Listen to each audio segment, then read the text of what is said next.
ठीक है, फोर्स पर यूनिट लेंथ, तो फोर्स पर यूनिट लेंथ होगा smaller is equal to capital F2 upon L। अब जब F2 को L से डिवाइड कर देंगे तो L हट जाएगा यहाँ से, तो वो स्मॉलर हो जाएगा mu naught I1 I2 upon 2 pi r। बताइए इतना क्लियर है? बताइए इतना क्लियर है? Yes, sir. ठीक है।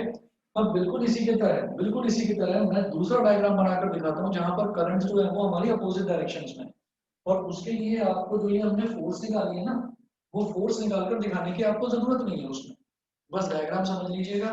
और यहाँ से हम इतना देख लेंगे कि जैसे ये मैंने F2 निकाला तो F2 की वैल्यू तो ये हो गई है ना।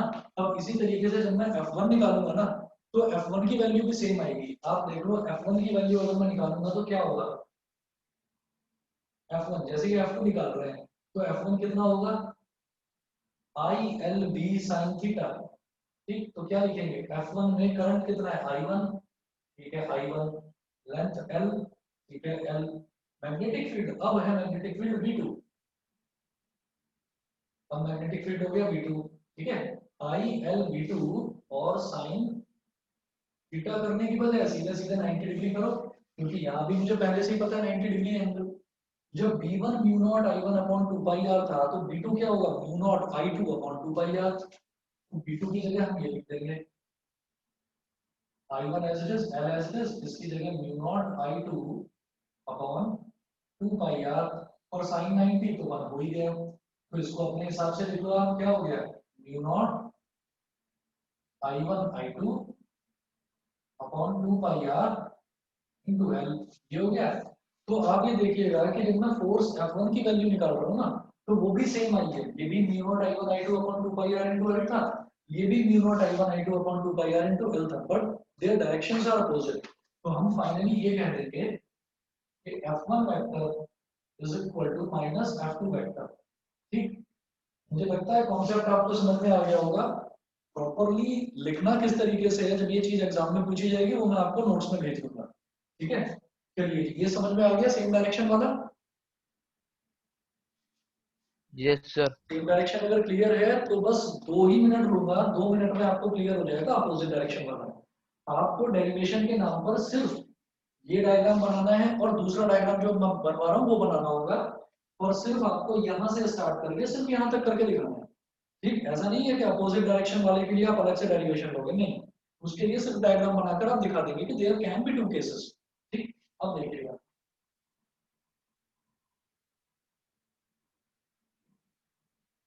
सर। हाँ जी।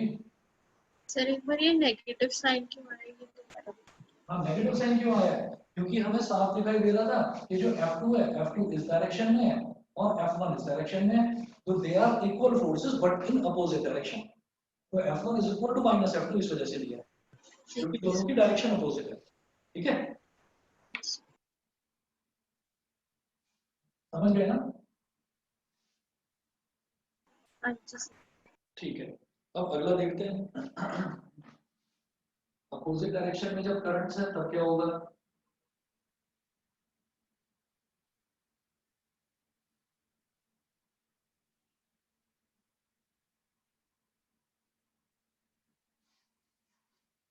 यहाँ पर फिर से मैं वही वायर दिखाऊंगा ए बी और सी डी, ए बी और सी डी, ये वायर हो गए। अब मैं क्या करूंगा कि ए बी में तो करंट का डायरेक्शन वही है नीचे से ऊपर की तरफ, लेकिन सी डी में ऊपर से नीचे की तरफ है, तो यहाँ पर मैंने करंट का डायरेक्शन दिखाया, सॉरी यहाँ पर करंट का डायरेक्शन मैंने I1 दिखाया नीचे से ऊपर की तरफ, और इसमें करंट का डायरेक्शन हमने दिखा दिया ऊपर से नीचे की तरफ। अब सीधी सी बात है, हमने अपना इसको इस तरह से पकड़ा तो हमारी फिंगर्स इस तरह से एनसर्कल कर रही हैं, तो मैग्नेटिक फील्ड इस तरह से बन जाएगा।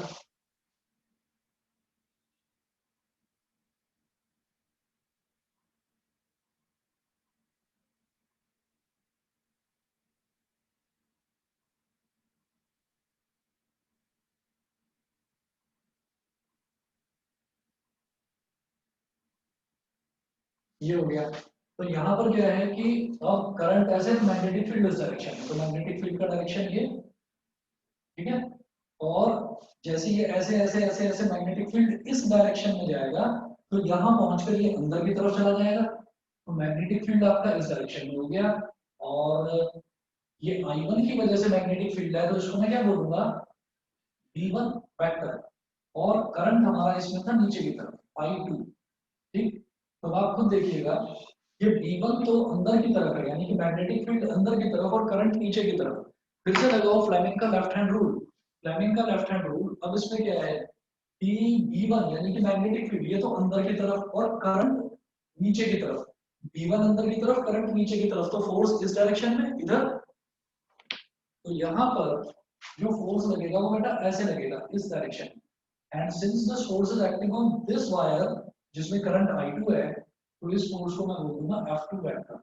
बताइए ये समझ में आ गया? F2 बाहर की तरफ लग रहा है, ये क्लियर हो यस गया? सर। ठीक है। अब यही काम मैं इसमें देखता हूँ, इस वायर की बात करते हैं। इस वायर में जब करंट I2 है, तो आप ये देखिएगा, मैंने फिर से मैक्सवेल का राइट हैंड थंब रूल लगाया, तो अब मेरा थंब नीचे की तरफ और मेरी फिंगर्स इस तरह से स्वेल्ड कर रही है, फिंगर्स ऐसे स्वेल्ड कर रही हैं, तो ये ऐसे ऐसे इस टाइम मैग्नेटिक फील्ड ऐसे बनेगा।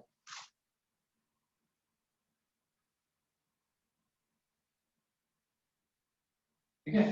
तो ये मेरा थंब की डायरेक्शन नीचे की तरफ और मैग्नेटिक फील्ड इस तरीके से, तो मैग्नेटिक फील्ड अब जाएगा यहाँ पर अंदर की तरफ,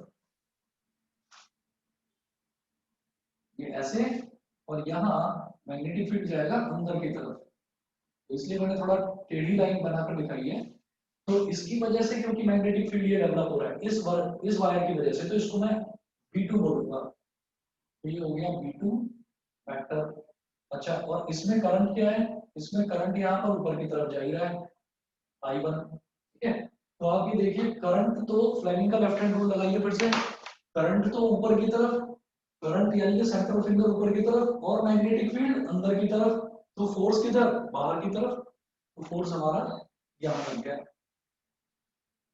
F1 वेक्टर, क्योंकि ये करंट I1 वाली ब्रांच में लग रहा है फोर्स, तो इसको बोलना F1 वेक्टर। साफ दिखाई दे रहा है कि F1 वेक्टर इस डायरेक्शन में है और F2 वेक्टर इस डायरेक्शन में है। ठीक है। तो अब इसका मतलब क्या है कि whenever two straight current carrying conductors are having current in different directions, so there will be a force of repulsion between them।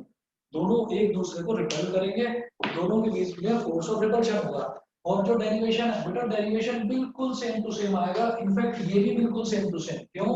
क्योंकि यहाँ पर भी देखो F1 की डायरेक्शन क्या है, उधर लेफ्ट की तरफ, और F2 की डायरेक्शन क्या है, राइट की तरफ। तो डायरेक्शन यहाँ पर दोनों की अपोजिट है। ठीक है। लेकिन हम बोलेंगे उसको रिप्रेजेंट तो ऐसे ही करा जाएगा ना, F1 vector is equal to minus F2 vector. बताइए समझ में आ गया? Yes sir. Yes sir.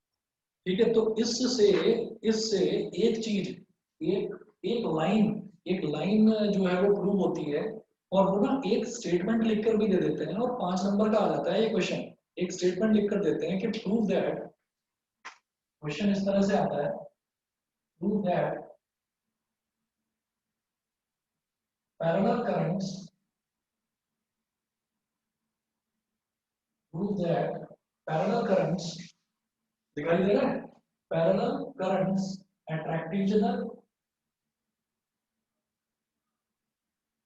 attract each other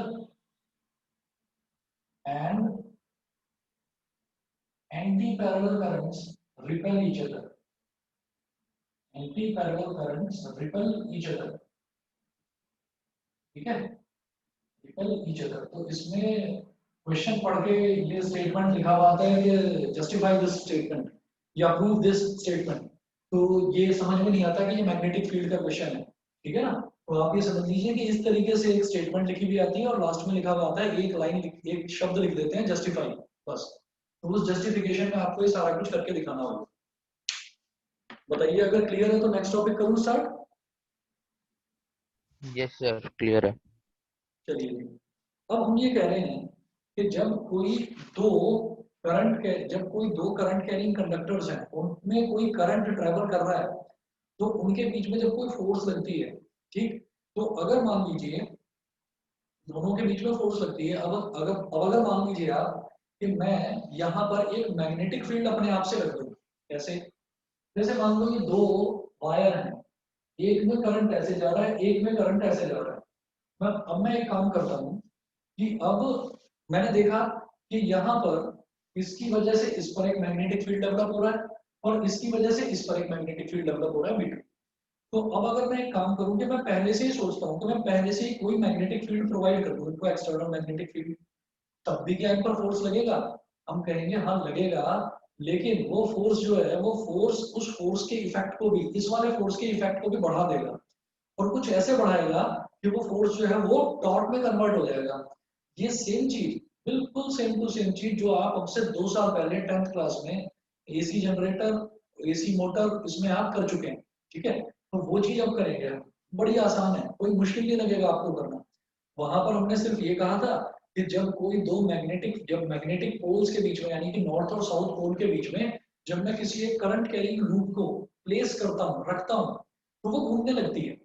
जब घूमने लगती है तो रोटेशनल जो मोशन होता है, रोटेशनल फोर्स, उसी को तो हम टॉर्क बोलते हैं। तो हमने वहां पर सिर्फ उसका प्रिंसिपल कंस्ट्रक्शन और वर्किंग पढ़ा था कि इस तरह से जो कम्यूटेटर है वो घूमता है और घूमने के बाद में क्या होता है, वो फोर्स प्रोड्यूस करता है। तो अगर पानी नीचे स्टोर्ड है कहीं ग्राउंड वाटर, तो उसको इलेक्ट्रिक मोटर खींच के ऊपर सप्लाई कर देती है और ऊपर वो टैंक्स में स्टोर हो जाता है। तो ये हमने इलेक्ट्रिक मोटर का कॉन्सेप्ट पढ़ा था। अब हम ये कहेंगे कि वो जो टॉर्क लग रही है ना, रोटेशनल फोर्स जो लग रही है, वो कितनी लग रही है वो बताओ, बस ये करना है। बाकी सारा कुछ सेम बिल्कुल 10th की तरह है, ठीक है? तो बिल्कुल दिक्कत नहीं आएगी, सिर्फ टॉर्क आपको निकालना है। और टॉर्क क्या होता है? फोर्स इनटू परपेंडिकुलर डिस्टेंस, बस ये होता है। तो ये दो चीजें मेरे को देखनी है, आपको बहुत आसानी से समझ में आ जाएगा। नहीं आए तो प्लीज पूछना मेरे से। मैं ये मिटा रहा हूँ, यहीं पर कर रहा हूँ उसको।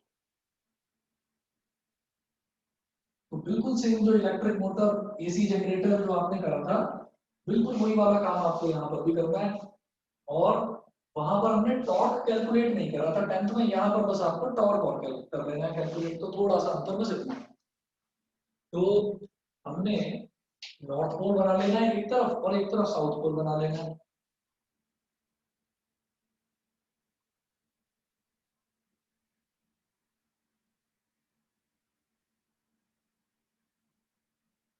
इधर बना लिया नॉर्थ पोल और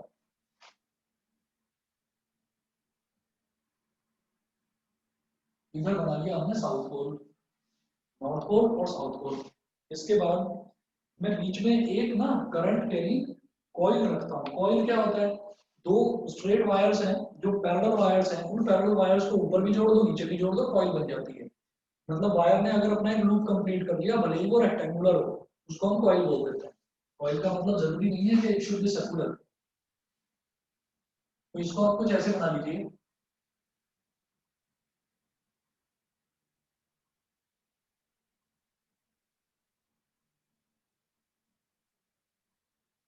और ये जो है ये हो गया बेटा बीच में,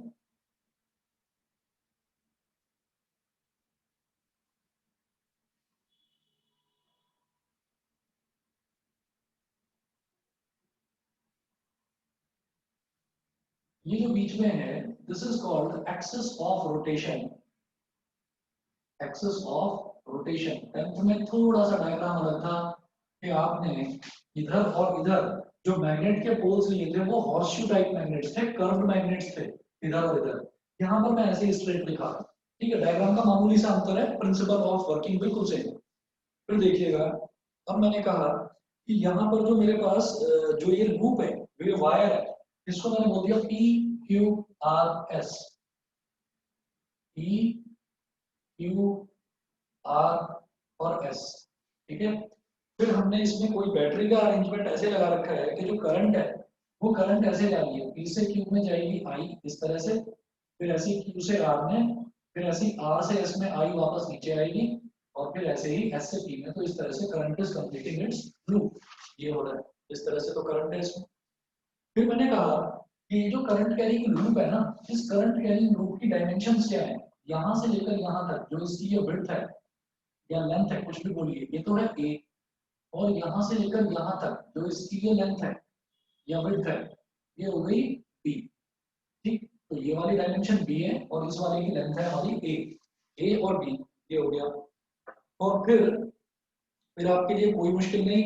आप देखिएगा करंट कैसे जा रहा है ऊपर की तरफ, करंट ऊपर की तरफ है, करंट ऊपर की तरफ है और नॉर्थ पोल इधर है, साउथ पोल इधर है, मैग्नेटिक फील्ड का डायरेक्शन हमेशा नॉर्थ से साउथ की तरफ। तो यहाँ पर करंट ऊपर की तरफ और मैग्नेटिक फील्ड इस तरफ, ठीक है, मैग्नेटिक फील्ड इस तरफ। तो आप खुद देखिए फ्लेमिंग का लेफ्ट हैंड रूल लगाओ। फ्लेमिंग का लेफ्ट हैंड रूल कब लगता है? जब मैं करंट सप्लाई करता हूँ, यानी कि इलेक्ट्रिक मोटर के कॉन्सेप्ट में लेफ्ट हैंड रूल लगता है। जब मैं फोर्स सप्लाई करता हूँ तो फ्लेमिंग का राइट हैंड रूल लगता है। वो मुझे अभी इस चैप्टर में नहीं करना है, नेक्स्ट चैप्टर में करूंगा उसको। वो चैप्टर हमारा जो नेक्स्ट है इलेक्ट्रोमैग्नेटिक इंडक्शन, उसमें करना है।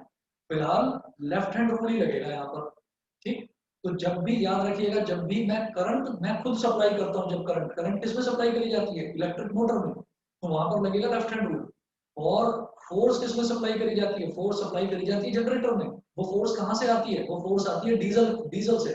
जब डीजल का कंबशन होता है तो उससे फोर्स प्रोड्यूस होती है, और उस फोर्स से उसका जो कम्यूटेटर है वो रोटेट करता है, यानी कि उसको मैंने फोर्स प्रोवाइड करी through an external agency which is called diesel.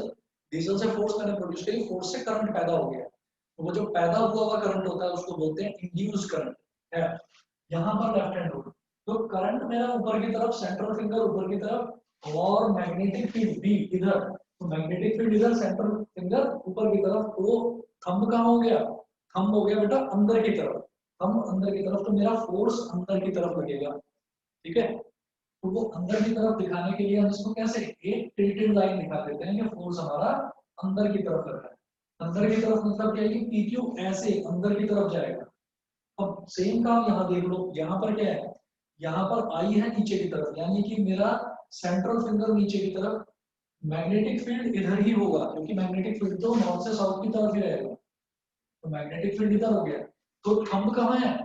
Front में, सामने की तरफ, यानी कि अब जो फोर्स है वो सामने की तरफ लग रही है ऐसे, ठीक है। तो एक फोर्स इस लूप पर, इस रेक्टेंगुलर लूप पर, एक फोर्स अंदर की तरफ, एक फोर्स बाहर की तरफ, तो it will start rotating like this. समझ गए कि नहीं? Yes sir.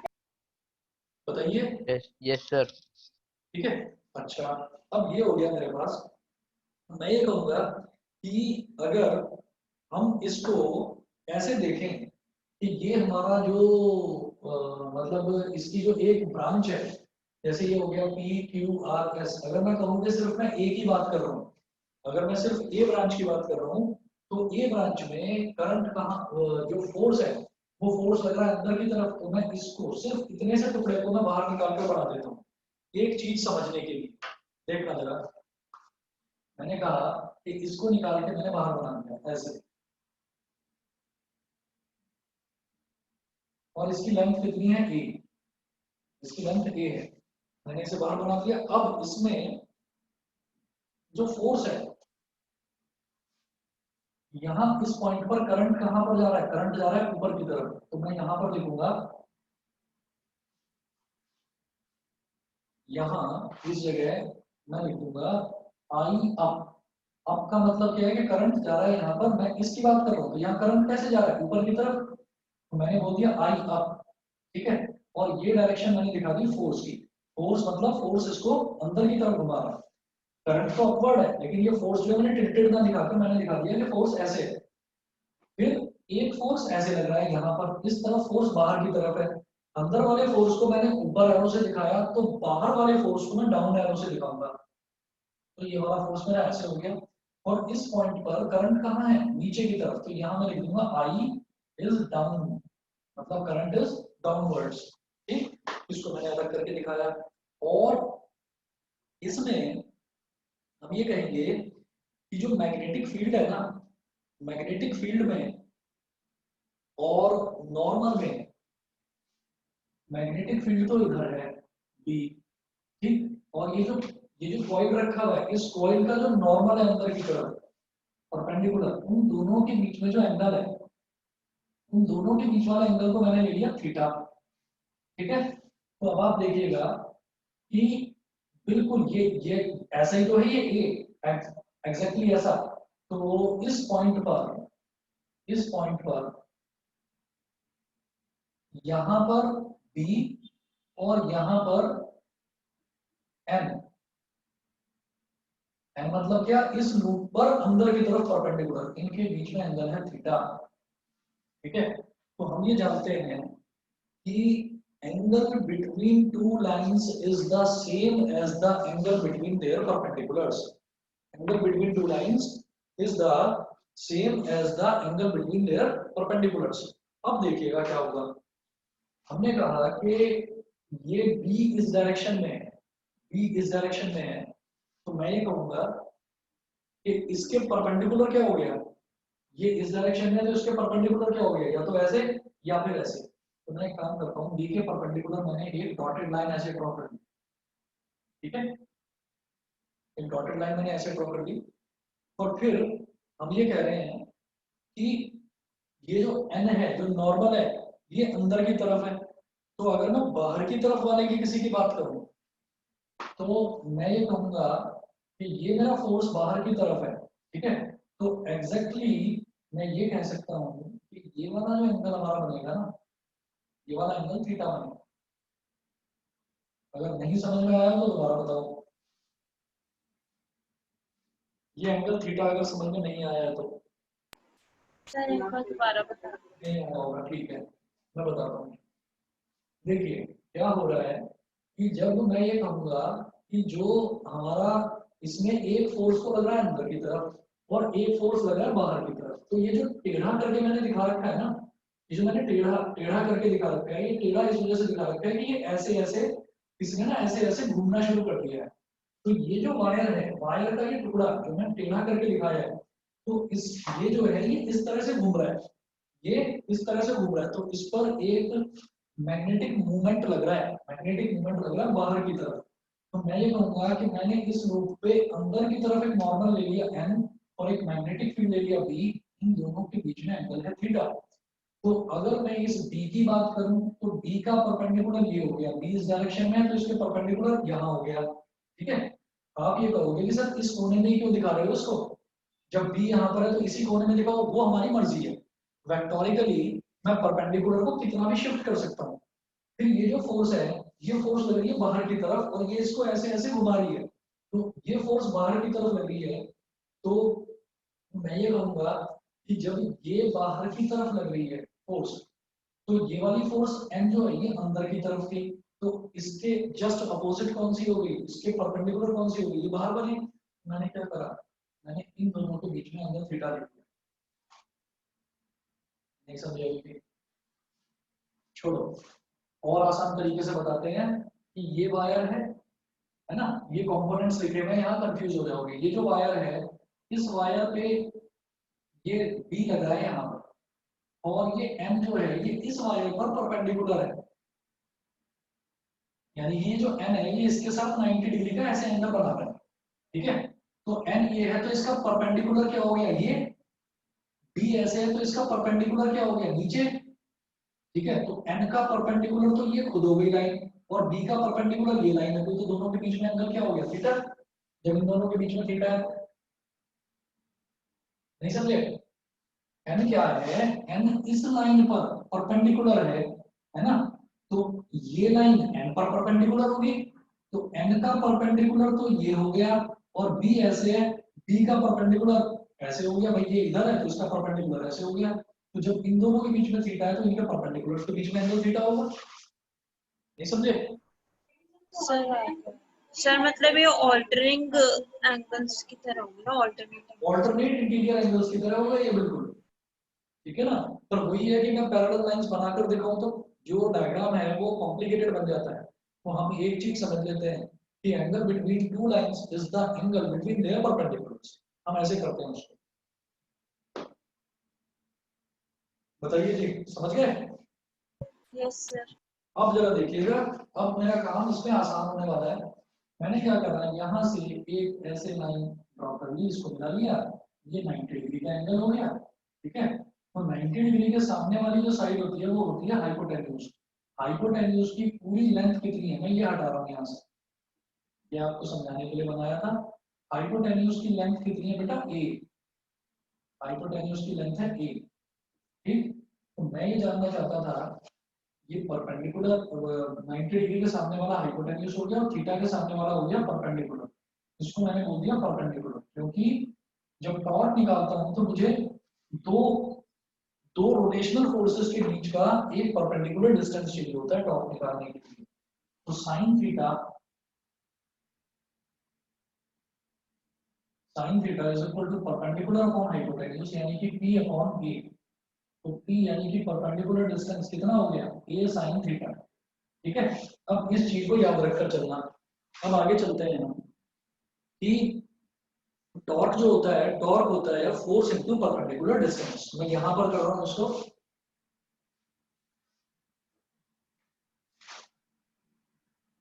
Torque tau is equal to force into perpendicular distance. ये हम जानते हैं, फोर्स इनटू परपेंडिकुलर डिस्टेंस होता है टॉर्क। ठीक है, तो टाउ कितना हो गया, फोर्स जो है, फोर्स मुझे मालूम है, फोर्स कितना होगा भाई, 90 डिग्री का एंगल बन रहा है, तो फोर्स हम निकाल चुके हैं, I L B sine theta होता है।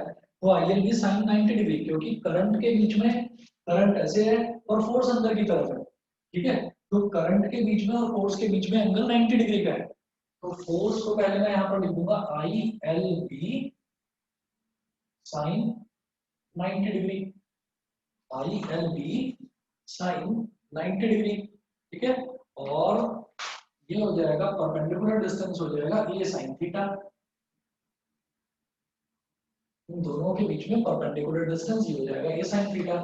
अब ये जो मैंने लेंथ लिया है, ये लेंथ कितना है यहां से लेकर यहां तक, भाई आई और बी, आई और बी के बीच में करंट डायरेक्शन वो एंगल कितना है 90 डिग्री, और इसी डायरेक्शन में मेरा लेंथ कितना है डी, तो एल की जगह मैं लिखूंगा B. Tau is equal to I small B capital B, sine 90 क्या है 1, और ये है ए साइन थीटा। ये क्या हो जाएगा, B I B A sine theta, tau is equal to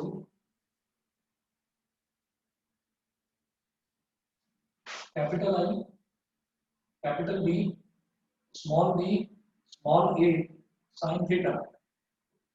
small B into small A, ये क्या हो गया, इसकी length into breadth, rectangular loop है, तो ये हो गया capital A, area of the loop, area of the loop.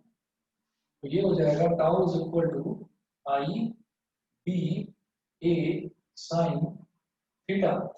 अब अगर मैं ये बोलता हूं कि अगर रेक्टेंगुलर लूप में n टर्म्स हैं, इफ द लूप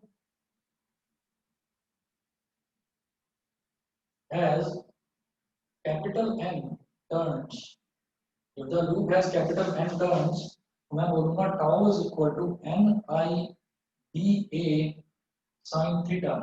और इसको लर्न करने के लिए हम क्या कर देते हैं, हम इसको ना ऐसे लिख देते हैं, tau is equal to B I N A sine theta, बिना sine theta, B I N A sine theta है ना, तो उसको बोल देते हैं, वो याद रहता है बिना साइन थीटा, ये बोल देते हैं, बिना नाम होता है ना, तो बिना साइन थीटा ऐसे कर देते हैं इसको। फिर इसमें अगर हम बात करें एन आई ए की, तो एन आई ए को हम बोलते हैं मैग्नेटिक मूवमेंट। अब हमने ना मैग्नेटिक मूवमेंट बेटा अभी तक पढ़ा नहीं है, तो इस चीज को सिर्फ आप अभी के लिए नोट कर लीजिए, क्योंकि याद करो जैसे मैं जो जो चीजें मैं इलेक्ट्रिसिटी में पढ़ता गया था ना, वो चीजें मैं मैग्नेटिज्म में भी पढ़ूंगा आगे फर्दर चैप्टर्स में। आपको याद होगा हमने इलेक्ट्रिसिटी में पढ़ा था इलेक्ट्रिक इलेक्ट्रिक डाइपोल, और फिर डाइपोल में हमने डाइपोल मूवमेंट भी पढ़ा था। ऐसे ही मैं यहाँ पर भी नेक्स्ट चैप्टर में पढ़ूंगा मैग्नेटिक डाइपोल, तो मैग्नेटिक डाइपोल मूवमेंट भी कैलकुलेट करेंगे। मैग्नेटिक डाइपोल मूवमेंट तो वो होता है ई आई ए, इसका प्रूफ नेक्स्ट चैप्टर में is equal to M, M होता है मैग्नेटिक मूवमेंट, जैसे इलेक्ट्रिक डाइपोल मूवमेंट होता था ऐसे मैग्नेटिक मूवमेंट। तो ये हमारे पास हो जाएगा tau is equal to B I A की जगह मैं लिख दूंगा एम, बी आई ए की जगह सिर्फ एम आ जाएगा, सॉरी मैंने गलत लिखा, BI नहीं NIA होता है, MIA मैग्नेटिक मोमेंट। तो MIA की जगह आ जाएगा आपका M, तो ये हो जाएगा M B साइन थीटा। और जब M B साइन थीटा आ गया, तो जब साइन थीटा है तो इसका मतलब क्या है कि मैं इसको क्रॉस प्रोडक्ट की तरह लिख सकता हूँ। Tau vector is equal to M vector cross B vector. बताइए जी, क्लियर है? क्लियर है, बताइए। Yes sir. ठीक है, तो बस आज फिर इतना ही करते हैं और नेक्स्ट टॉपिक करवाते हैं फिर नेक्स्ट क्लास में। मूविंग कॉइल गैल्वेनोमीटर करना है, सेंसिटिविटी करना है और कन्वर्जन ऑफ गैल्वेनोमीटर, 3 टॉपिक्स बचे हुए हैं इस चैप्टर में। अच्छा, अब ना मुझे ना एक चीज और बता दो क्योंकि तुम दोनों ही एक्टिवली हो जो क्लास अटेंड कर रहे हो, मुझे ये बताओ कि अगर हम दिन का ही टाइम रख लें ये वाला तो कोई प्रॉब्लम तो नहीं है? नहीं सर। भाई जब तक लॉकडाउन है, जब तक आपके स्कूल्स नहीं खुल रहे हैं, तब तक मुझे लग रहा है 1:30 में कोई प्रॉब्लम नहीं है। नहीं सर, ये ठीक है सर।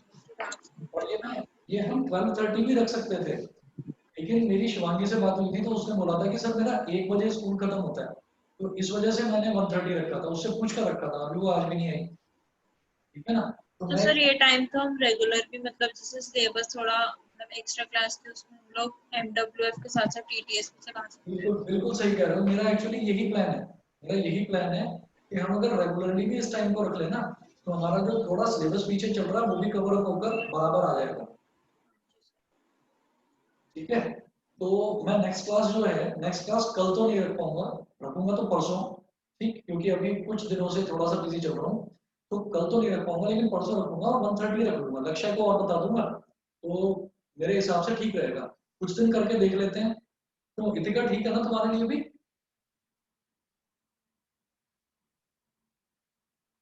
इतिका yes sir. कंफर्टेबल हो ना? कुछ दिन करके देख लेते हैं, अगर कुछ प्रॉब्लम हो तो बता देना। नहीं सर, ठीक है। चलिए फिर नेक्स्ट क्लास में परसों लूंगा। ठीक है, अगर मौका लगा तो कर लूंगा, लेकिन अभी दो, बस मुश्किल से मुश्किल 2 दिन और हैं जिसमें थोड़ा सा बिजी चल रहा हूँ, उसके बाद प्लान तो मैंने कर रखा है एक्स्ट्रा क्लासेस का। ठीक है, चलिए जी, ओके।